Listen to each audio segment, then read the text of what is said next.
is Mordecai Mark McLough. He's curator here, and you're also chair of the astrophysics department.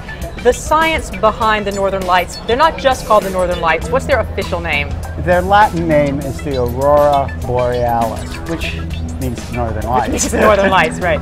And people know it often by the Northern Lights. They often wonder sort of, what is it? What causes it? Okay. Well, the Northern Lights is actually one of the major manifestations of the sun and the earth directly interacting.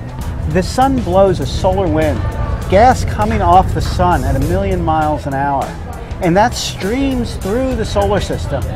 It's very hot gas. It starts out over 1,000,000 degrees, and all the electrons have been torn off their atoms. So you have electrons and ions streaming through the solar system.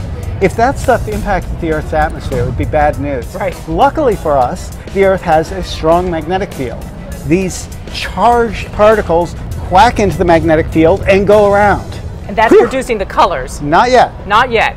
They get trapped in the magnetic field, come sweeping back much slower by now, and a few of them trickle down the field lines all the way into the Earth's atmosphere.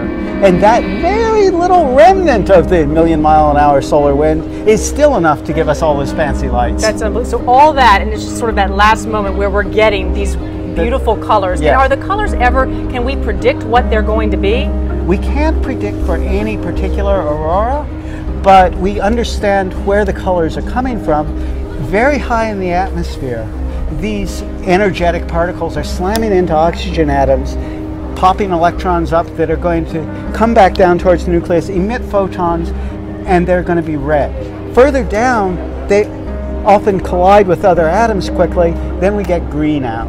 And we also get blue from nitrogen. Right. So it really depends on exactly where the particles are hitting, what colors and what shapes you're going to get. But what about when they hit, Mordecai? Can we ever get a sense of that during the year and predict that? Okay, we can't predict it across the year, but what we do know is that anytime there's a big solar flare, the solar wind speeds up, gets a lot stronger, and the next day when the solar wind gets to the Earth, we get a nice big aurora.